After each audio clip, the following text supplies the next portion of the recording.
Hi hello, നമുക്കിന്ന് വിറകടുപ്പിൽ തനി നാടൻ രീതിയിൽ നല്ല അടിപൊളി മുളകിട്ട മീൻ കറിയുടെ റെസിപ്പി നോക്കിയാലോ. കുടംപുളി ഇട്ടിട്ടാണ് കേട്ടോ നമ്മൾ മീൻ മുളകിടാൻ പോകുന്നത്. അതിനായി നല്ല കഴുകി വൃത്തിയാക്കി വെച്ച അയില എടുക്കാം. ഞാൻ 1/2 കിലോ അയില വെച്ചാണ് ഉണ്ടാക്കാൻ പോകുന്നത്. 2 തക്കാളി, നല്ല 2 പഴുത്ത തക്കാളി വേണം കേട്ടോ. പിന്നെ 2 പച്ചമുളക്, കറിവേപ്പില, ഇഞ്ചി വെളുത്തുള്ളി പേസ്റ്റ്, 2 കുടംപുളിയുടെ പീസ്. എൻ്റെ വീട്ടിലുണ്ടായ കുടംപുളിയാണ് കേട്ടോ.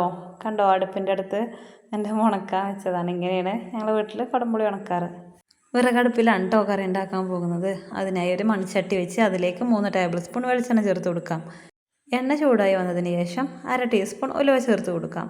ഉലുവ നന്നായി ഒന്ന് മൂത്ത് ബ്രൗൺ കളറാകുമ്പോൾ അതിലേക്ക് കറിവേപ്പില ചേർത്ത് കൊടുക്കാം. കറിവേപ്പിലിൻ്റെ കൂടെ ഇഞ്ചി വെളുത്തുള്ളി പേസ്റ്റും ചേർത്ത് കൊടുക്കാം. ഇത് നന്നായി ഒന്ന് മൂത്ത് വന്നതിന് ശേഷം നമുക്ക് തക്കാളി, പച്ചമുളക് എന്നിവയും കൂടെ ചേർത്ത് നന്നായി ഒന്ന് ഇളക്കിയെടുക്കാം. തക്കാളി പെട്ടെന്ന് വാടി കിട്ടാനായിട്ട് അല്പം ഉപ്പും ചേർത്ത് കൊടുക്കാം. 1 ടീസ്പൂൺ ഉപ്പ് ചേർത്തിട്ടുണ്ട്. കല്ലുപ്പാണ് ചേർത്തിട്ടുള്ളത്. ഇത് നന്നായി ഇളക്കി മിക്സാക്കിയതിന് ശേഷം 3 മിനിറ്റ് നേരം അടച്ചു വെച്ച് വേവിച്ചെടുക്കാം. 3 മിനിറ്റിന് ശേഷം മൂടി തുറന്ന് ഒന്നും കൂടെ ഒന്ന് ഇളക്കി തക്കാളിയെല്ലാം നന്നായി ഉടച്ചെടുത്തതിന് ശേഷം ഇതിലേക്ക് മസാലപ്പൊടികൾ ചേർത്ത് കൊടുക്കാം. 1/2 ടീസ്പൂൺ മഞ്ഞൾപ്പൊടി, 2 ടേബിൾ സ്പൂൺ മുളക് പൊടി, 1 ടേബിൾ സ്പൂൺ കാശ്മീരി ചില്ലി. ഇത്ര പൊടികളാണ് കേട്ടോ ചേർക്കുന്നത്. ഇതിനി നന്നായി ഒന്ന് ഇളക്കി ഇതിൻ്റെ പച്ചമണം മാറുന്നത് വരെ ഒന്ന് ഇളക്കിയെടുക്കാവുന്നതാണ്. നമ്മൾ ചേർത്ത് കൊടുത്ത മസാലയുടെ പച്ചച്ചുവയൊക്കെ മാറുന്നത് വരെ നന്നായി ഒന്ന് ഇളക്കി മൂപ്പിച്ചെടുക്കാവുന്നതാണ്. ഇനി ഇതിലേക്ക് കറിക്കാവശ്യമായ വെള്ളം ചേർത്ത് കൊടുക്കാം. വെള്ളം നമ്മുടെ ഇഷ്ടത്തിന് ചേർത്ത് കൊടുക്കാവുന്നതാണ്. ഞാൻ 1 കപ്പ് വെള്ളം മാത്രമേ ചേർത്തിട്ടുള്ളൂ. സാധാ പച്ചവെള്ളമാണ് കേട്ടോ ചേർത്ത് കൊടുത്തിട്ടുള്ളത്. ഇനി ഇത് നന്നായി ഒന്ന് തിളക്കുന്നത് വരെ നമുക്ക് വെയിറ്റ് ചെയ്യാം.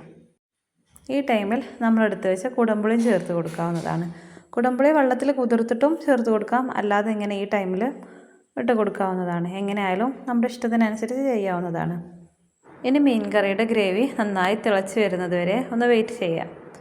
നന്നായി തിള വന്നതിന് ശേഷം നമ്മൾ കഴുകി വൃത്തിയാക്കി വെച്ച മീൻ ഇതിലേക്ക് ചേർത്ത് കൊടുക്കാം. മീനെല്ലാം ചേർത്തതിന് ശേഷം നന്നായി ഒന്ന് ഇളക്കിയെടുക്കാം. മസാല എല്ലാം മീനിൻ്റെ മുകളിലേക്കാകുന്ന വിധത്തിലൊന്ന് ഇളക്കിയെടുത്താലും മതി. ഇനി ഒരു 3 മിനിറ്റ് നേരം ഇത് അടച്ച് വെച്ച് വേവിച്ചെടുക്കാം. 3 മിനിറ്റിന് ശേഷം മൂടി തുറന്ന് നോക്കിയാൽ നമ്മുടെ മീൻ ഏകദേശമൊക്കെ വെന്തിട്ടുണ്ടാവും. ഇനി ഒന്ന് മറിച്ചിട്ട് കൊടുക്കാം. ചെറുതായി ഒന്ന് മീൻ മറിച്ചിട്ട് കൊടുത്താൽ ആ ഭാഗം ഒന്ന് നന്നായി വെന്ത് കിട്ടും. വീണ്ടും 1 മിനിറ്റ് നേരം മൂടി വെച്ച് നമുക്കൊന്ന് വേവിച്ചെടുക്കാം. 1 മിനിറ്റിന് ശേഷം നമ്മുടെ ചട്ടി അടുപ്പിൽ നിന്നും മാറ്റി വെക്കാവുന്നതാണ്. നമ്മുടെ നല്ല അടിപൊളി മീൻ കറി റെഡിയായി കിട്ടും കേട്ടോ. വളരെ പെട്ടെന്ന് നമുക്കിത് റെഡിയാക്കിയെടുക്കാം. നല്ല ടേസ്റ്റാണ് ഇങ്ങനെ ഉണ്ടാക്കിയാലും. ഇനി കുടംപുളി കിട്ടുമ്പോൾ ഈ രീതിയിലൊന്ന് മീൻ മുളകിട്ട് നോക്കുമ്പോൾ നിങ്ങൾക്ക് എന്തായാലും ഇഷ്ടപ്പെടും. എൻ്റെ വീഡിയോ ഇഷ്ടപ്പെട്ടാൽ സബ്സ്ക്രൈബ് ചെയ്യണേ, ലൈക്ക് തരണേ, കമൻറ്റ് ഇടാൻ മറക്കല്ലേ. ഒരുപാട് നല്ല വീഡിയോസ് ഞാൻ അപ്ലോഡ് ആക്കിയിട്ടുണ്ട്, കണ്ടു നോക്കണേ.